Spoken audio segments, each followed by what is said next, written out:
Holmes at this hour. Kristen, you spoke to Donald Trump directly earlier. What did he tell you? Well, Kellen, I asked him about the DNC and particularly former President Barack Obama's speech tonight. I cited the fact that in 2020, Obama said that Trump never grew into the role as president. And then I asked him for essentially a rebuttal of the speech. This is what he said, almost a complete turnaround of what we have heard him say about former President Obama before. I like him. I think he's a nice gentleman, but he was very, very weak on trade. If you take a look at what happened to our country trade-wise, it was a disaster. Take a look at Japan, take a look at China, take a look at what happened with some of these countries, what they did. But I happen to like him. I respect him and I respect his wife.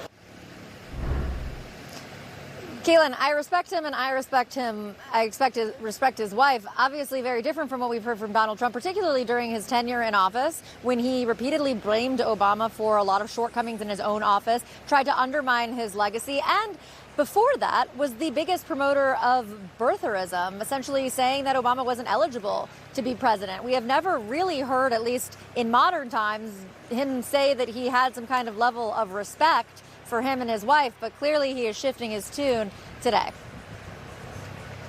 Interesting comments, Kristen Holmes. Thank you for that. We're back here with our political experts at the table. John, I mean, he accused him of directly spying on his campaign, the birtherism. I mean, I respect him, but I respect his wife. By luck of the draw, I interviewed Donald Trump the day Barack Obama finally released his birth certificate. And I showed a copy to Donald Trump, and he threw it back at me like that. And he said he was sending a team to Hawaii to investigate. He has at some of his rallies used Barack Obama's middle name, Barack Hussein Obama. He types it in all caps. Raising questions that Obama is not legitimate, that he's not American, that he shouldn't have been president. What does that tell me? It tells me that Donald Trump, who occasionally listens to his political advisors and has very smart political advisors, has been told, guess what, sir, you're losing. You're losing because people think you're unhinged. You're losing because not only black voters, but people in the suburbs don't like your tone. That's what that tells me. Yeah, I mean, who is that man? I mean, this is